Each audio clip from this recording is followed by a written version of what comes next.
आप सभी का स्वागत है एक और न्यू वीडियो में। तो आज की वीडियो में एक्सप्लेन करने वाला हूँ बैटल रोयन के एपिसोड 43 को। और हाँ, ये एक्सप्लेनेशन एक नोबल बेस्ड है, इसलिए स्टोरी और सीन्स आपस में मैच नहीं करेंगे। और हाँ, ये डेफिनेटली बोल सकते हो जब ऑफिशियल एपिसोड रिलीज होगा तो उसकी स्टोरी और इसकी स्टोरी एकदम सेम होगी। और जैसे कि आपने लास्ट एपिसोड के अंदर देखा था कि जियान अपने दोस्तों के साथ निकल चुका होता है अपने भाई को बचाने के लिए, और जियान के भाई के ऊपर फेंगला हमला कर देता, तो जियान का भाई भी फेंगला के ग्रुप के ऊपर हमला कर देता। पर फेंगला का ग्रुप काफी ज्यादा पावरफुल होता है, जिस वजह से गिली के ग्रुप को वो लोग बहुत ही आसानी से हरा देते हैं। और फेंगला गिली को चारों तरफ से घेर लेता है और गिली के पास भागने का कोई भी ऑप्शन नहीं होता है। इस वजह से वो डिसाइड करता है कि वो फेंगलाव से फाइट करेगा, और गिली फेंगलाव के सामने आ जाता है, अपने भाले को बाहर निकालता और अपनी दुई की उसके अंदर डालने लगता है, जिस वजह से गिली के भाले की पावर काफी ज्यादा बढ़ जाती है। और ये फेंगलाव ये देख के समझ जाता है कि गिली हार मानने वाला नहीं है, इसलिए वो अपने सभी साथी वॉरियरों से बोलता है कि जाओ जाकर गिली को मार दो। और ये सुनकर दो डाउन लेवल के वॉरियर अपनी दुई को बाहर निकाल लेते और अपनी तलवार को बाहर निकाल के गिली के ऊपर हमला कर देते हैं। तो गिली भी उन दोनों से अकेले भिड़ जाता है और उन लोगों के बीच में काफी धुआंधार फाइट होती है, जहाँ पर गिली अकेले उन दोनों को बराबरी की टक्कर दे रहा होता है। ये देख के उन दोनों समझ जाते हैं कि गिली को ऐसे हराना मुश्किल है, इसलिए वो डाउन लेवल के वॉरियर थोड़ा सा पीछे जाते हैं और अपनी तलवार के अंदर दुई की डाल के कंबाइन अटैक बनाने लगते हैं। और कुछ ही देर बाद वो दोनों कंबाइन अटैक बना लेते हैं, जो कि काफी ज्यादा पावरफुल होता है, और उससे वो गिली के ऊपर हमला कर देते हैं। तो गिली भी उस अटैक को अपने भाले से रोकने लगता है और कुछ ही टाइम बाद गिली उस अटैक को रोक लेता है, और उससे गिली की काफी सारी दुई की यूज हो जाती है। और इसे फेंगला ये सब देखकर काफी ज्यादा गुस्से में आ जाता है और वो गिली के सामने आता है और अपनी दुई से एक फिस्ट अटैक बनाता है और गिली के ऊपर कर देता है। तो गिली भी उसको रोकने के लिए फिस्ट अटैक बनाता है और दोनों अटैक आपस में जब टकराते हैं तो वहाँ पे काफी बड़ा एनर्जी का ब्लास्ट होता है और गिली काफी दूर जाके गिरता है और उसकी हालत काफी ज्यादा खराब हो जाती है। और जो फेंगला तो वहीं पे खड़ा हुआ दिखाई देता है, क्योंकि गिली और फेंगला के जो लेवल में डिफरेंस है वो काफी ज्यादा होता है। इस वजह से फेंगला को कुछ भी नहीं होता और गिली की हालत काफी ज्यादा खराब हो जाती है। फिर गिली फेंगला के पास जाता है और अपना भाला गिली की छाती में घुसेड़ देता है, जिस वजह से गिली को काफी ज्यादा दर्द होता है। तभी फेंगला अपना भाला बाहर निकालता है और गिली को मारने के लिए आगे बढ़ने लगता है। तभी वहाँ पे आता है डार्क ग्रीन कलर का फ्लेम का क्लस्टर और जाके फेंगला के भाले में लगता है, जिस वजह से जो फेंगला का भाला होता है वो काफी दूर जाके गिरता है और फेंगला भी पीछे खिसका हुआ चला जाता है। और इस वजह से जो फेंगला होता है काफी ज्यादा गुस्से में आ जाता है और जोर जोर से चिल्लाने लगता है, कौन है बे जो मेरे से पंगा लेके गिली को बचा रहा है। तभी वहाँ पे एक आवाज आती है, साले चुपे हुए हम जैसी शकल के, मैं तेरा बाप हूँ और आज मैं तुझे मारने के लिए आया हूँ, क्योंकि पहले तो तू मेरे हाथों से बच गया था, पर आज तू मेरे हाथों से नहीं बचेगा। और फिर जियान गिली के सामने आके खड़ा हो जाता है। जियान को जिंदा देख के गिली काफी ज्यादा खुश हो जाता है, पर जो फेंगला होता है जियान को जिंदा देख के वो काफी ज्यादा शॉक हो जाता है और काफी ज्यादा डर भी जाता है जियान से, और उसके मुंह से निकलता है जियान। और जब फेंगला के साथ ही सुनते वो काफी ज्यादा डर जाते हैं, क्योंकि उन्होंने भी सुन रखा था जियान के बारे में कि जियान ने किस तरीके से फेंगला को भगा भगा के मारा था और जिंदा बचने के लिए फेंगला को वहाँ से धूम धड़ा के भागना पड़ा था। और फिर जियान ने हैंग पेंग को पीटा था, जिस वजह से जो हैंग पेंग था ऑलमोस्ट मरने की कगार पे पहुंच चुका था। और जो गिली था वो शॉकिंग भरी नजरों से जियान को देख रहा होता है। तभी जियान बोलता है, सेकंड भाई क्या आपको मुझे जिंदा देख के खुशी नहीं हुई? तो ये सुनते ही गिली बोलता है कि इतनी ज्यादा खुशी की मैं बता नहीं सकता हूँ, मुझे तो ये सब कुछ सपने जैसा लग रहा है। ये सुनती तो जियान अपना हाथ गिली के सामने बढ़ाता है और गिली से बोलता है, ये कोई सपना नहीं, मैं असलियत में जिंदा। तो गिली भी जियान का हाथ टच करता है और बोलता है, अरे मेरे जियान भाई तुम अभी भी जिंदा। और वो काफी ज्यादा खुश हो जाता है, क्योंकि गिली ने मान लिया था कि जियान मर चुका, और इसीलिए जियान को जिंदा देख के गिली के पास कोई शब्द नहीं होते अपनी खुशी को बयान करने के लिए। और गिली अब जियान से बोलता है, अगर मैं मर भी जाता हूँ अब मुझे कोई भी गम नहीं होगा। पर जियान को कुछ भी समझ नहीं आता कि गिली बोलना क्या चाह रहा है। तभी जियान गिली से बोलता है कि भाई आप अब रेस्ट करो, अब इस फेंगला को मुझ पे छोड़ दो। और फिर जियान आगे आता और अपनी हेवी शॉट को बाहर निकालता और फेंगला से बोलता है, फेंगला तेरी जिंदगी का आज आखिरी दिन है, क्योंकि तूने मेरे भाई को हाथ लगाया है, इसलिए आज मैं तुझे जिंदा नहीं छोड़ूंगा। और जो फेंगला तो जियान को देख के काफी डरा हुआ भी होता है, काफी गुस्सा भी आ रहा होता है जियान के ऊपर। और फिर अपने डाउन लेवल के वॉरियर से बोलता है, अगर तुम जियान को मार डालते हो तो मैं तुम्हें मारा माल कर दूंगा। और इस वजह से वो लोग लालच में आ जाते हैं और अपनी विकी को बाहर निकाल के जियान के ऊपर हमला करने के लिए जा रहे होते। तभी अचानक से आसमान में आ जाती one and only queen Medusa.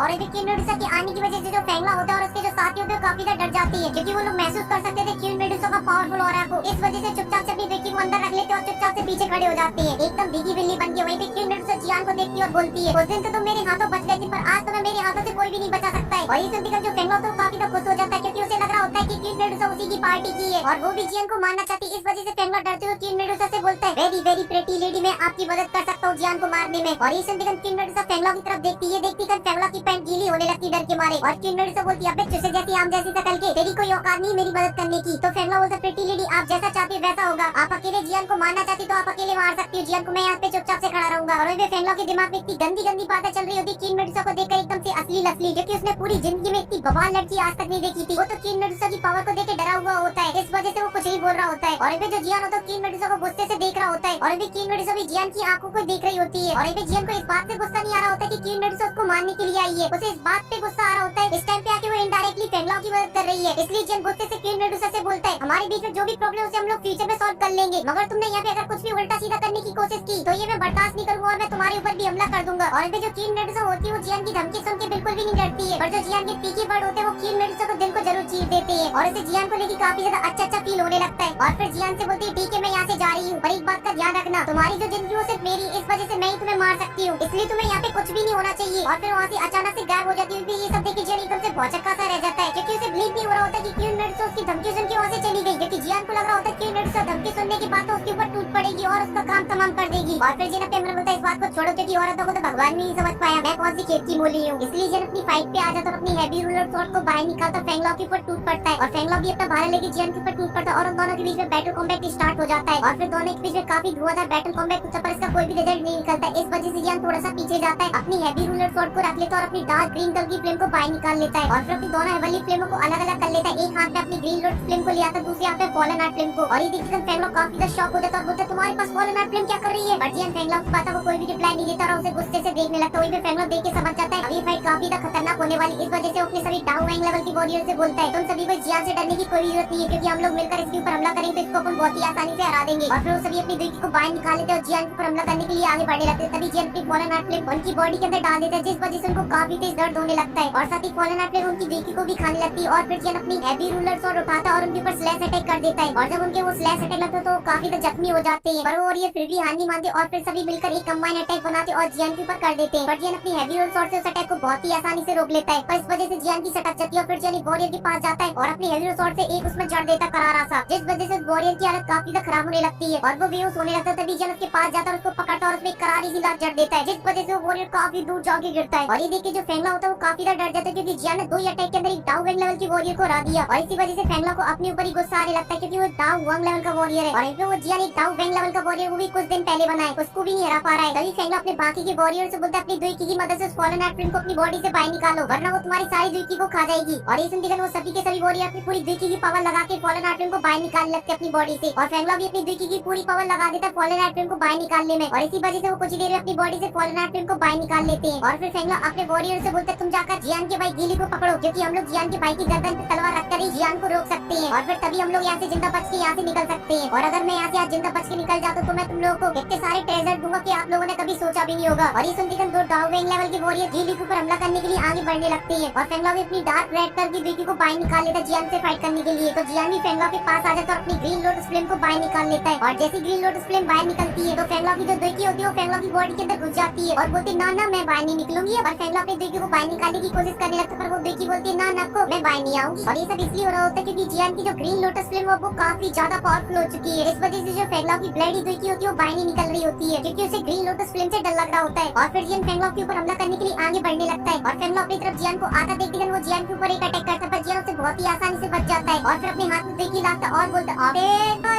और फेंगलॉ में ऑक्टेन पंच जड़ देता है जिस वजह से जो फेंगलॉ होता है वो काफी दूर किसका वो चला जाता है और उसकी हालत काफी ज्यादा खराब हो जाती है। और फिर जियान अपने सेकंड भाई गेली की तरफ देखता है जहाँ पर 2 वॉरियर उसको मारने के लिए आगे बढ़ रहे होते हैं तो जियान अपने भाई को बचाने के लिए आगे बढ़ने लगता है। तभी वहाँ पे आ जाता है वापस फेंगलॉ और जियान को रोक लेता है आगे बढ़ने से। और जो फेंगलॉ की हालत थी वो काफी ज्यादा खराब थी पर फिर भी फेंगलॉ जियान से बोलता है आज तुम अपने भाई को अपनी आंखों के सामने मरते हुए देखोगे। और वहीं पे वो दोनों वॉरियर लिंगान के काफी ज्यादा पास पहुंच जाते तभी अचानक से उन दोनों के सामने आ जाता है छोटा पैकेट बड़ा धमाका और लाल वाला लिंगान। और जियान से बोलती है जियान तुम आम की गुठली जैसी शकल की बंदे को संभालो हम इन दोनों को संभालते हैं। और वैसे भी हम दोनों ने काफी टाइम से फाइट नहीं की जिस वजह से हमारी हड्डियां जाम हो चुकी है इसलिए इन दोनों के साथ फाइट करी थोड़ी एक्सरसाइज भी हो जाएगी हम लोगों की। ये देखिए फेंगलॉ को समझ में आया था कि अब बात हाथ से निकल चुकी है अब उसकी पिटाई होने से कोई भी नहीं रोक सकता। इस वजह से फेंगलॉ बोलता है मेरे सभी साथियों टूट पड़ो इन सभी के ऊपर जो दिखाई दे उसको मार डालो। और ये सब छोटे मोटे आड़े टेढ़े जितने भी फेंगलॉ के साथ वॉरियर आए थे वो सभी के सभी हमला कर देते हैं जिस वजह से वहाँ पे चारों साइड फाइट स्टार्ट हो जाती है क्योंकि जियान के साथ और गीली के साथ सभी के सभी लड़ रहे होते हैं। और फिर जियान फेंगलॉ से बोलता है फेंगलॉ बेटी अब तुम्हारी पिटाई होने से अब कोई नहीं रोक सकता है अब बता तुम्हें लातें खानी है कि घूसे खानी है या फिर मैं तुम्हारा एक बार में टिकट काट दूं सीधा। तो फेंगलॉ बोलता है क्या तुम मुझे हल्के में ले रहे हो क्या मुझे मानना इतना ज्यादा आसान भी नहीं क्योंकि मैं डाउ वैंग लेवल का वॉरियर हूँ। और फिर फेंगलॉ अपने ब्लडी ऑरा को फैलाने लगता है जिस वजह से पूरे आसमान में लाल बादल बन जाते हैं और फेंगलॉ उसी के अंदर जाके छुप जाता है। ये देखिए एक स्माइल देता है और बोलता है साले ये लातों की बुत बातों से नहीं मानेंगे इनको थोड़ा बजाना ही पड़ेगा तभी ये सुधरेंगे। और फिर जियान अपनी डार्क ग्रीन कलर की फ्लेम को बाहर निकालता है और फेंगलॉ के ब्लडी ऑरा के ऊपर हमला कर देता है जिस वजह से उसका ब्लडी ऑरा काफी ज्यादा कमजोर पड़ जाता है। पर तभी छुपा हुआ फेंगलॉ जियान के ऊपर हमला कर देता है अपने भाले से तो जियान अपनी डार्क ग्रीन कलर की फ्लेम से बहुत ही आसानी से उसके हमले से बच जाता है और जियान अपनी पूरी बॉडी के ऊपर डार्क ग्रीन कलर की फ्लेम ले आता है और जियान बोलता है चलो इसकी थोड़ी सी धुलाई देते हैं और जियान उसकी ब्लडी ऑरा के अंदर घुस जाता है और फिर क्या जियान लगे तेरी फेंगलॉ को पूरी तरीके से बजाता है और इस वजह से जो फेंगलॉ की हालत होती है वो काफी ज्यादा खराब हो जाती है। तभी फेंगलॉ जियान से गुस्से से बोलता है जियान तुम अपनी औकात से बाहर निकल रहे हो अगर तुमने मुझे मारा तो तुम्हें ब्लैक लाइन जिंदा नहीं छोड़ेगी। तो जियान बोलता है समझा तेरे को मारने के बाद मैं सीधा ब्लैक लाइन के पास ही जाने वाला हूँ और उसके बाद उस ब्लैक लाइन की माँ की यहाँ। इस वजह से फेंगलॉ को समझ में आता है कि जियान आज नहीं छोड़ने वाला इसलिए वहाँ से भागने के लिए फेंगलॉ पुरानी वाली टेक्निक का यूज करता है जिस वजह से वो काफी दूर जाके अपीयर होता है और जियान से बोलता है कि तुम मुझे नहीं मार पाओगे बड़े आए तो मुझे मारने वाले और वहाँ से भागने लगता है। तो जियान एक स्माइल देता है और फ्लैश की तरह चमकता और एंगपेन के आगे आके खड़ा हो जाता है और बोलता है हाय ब्रो, थोड़ा सा पिट लो ब्रो। तुमको क्या लगता है पिछली बार की तरह तुम इस बार ही मेरे हाथों से बच जाओगे? पिछली बार तो तुम्हारे दोस्त थे तुम्हारे पास, अब कौन है तुम्हें बचाने के लिए? इसलिए तुम जहाँ भी जाओगे अब मुझे ही पाओगे अपनी मौत के रूप में। पर अब मैं थक चुका हूं, इसलिए पकड़म पकड़ाई को बंद करते हैं। और फिर जिन अपनी फ्लेम को पंच बनाता है और फेंगलाओ के पेट में जड़ देता है, जिस वजह से फेंगलाओ के मुंह से खून निकलने लगता है। और फिर जिन अपनी डार्क गेम की बॉल बनाता है छोटी सी और फेंगलाओ के ऊपर फेंक देता है, और वो छोटी सी बॉल पूरी फेंगलाओ को कवर कर लेती है और कुछ ही सेकंड के अंदर फेंगलाओ को जला के राख कर देती है और फेंगलाओ का काम खत्म। और फिर जिन हैंग सिटी की तरफ देखता है और बोलता है हैंग फेंग मैं आ रहा हूँ तुझे मारने के लिए। और इसी के साथ ही अधूरा एपिसोड यहीं पे खत्म होता है। अगर आपको एपिसोड पूरा देखना है जहाँ पर जियान गवाई जियान से कुछ ऐसी बातें बोलेगा जिसे सुनने के बाद काफी तो बुरा भी लगेगा और ऐसी फीलिंग भी आई क्या ही भाई है यार। और ये सब कुछ आपको देखने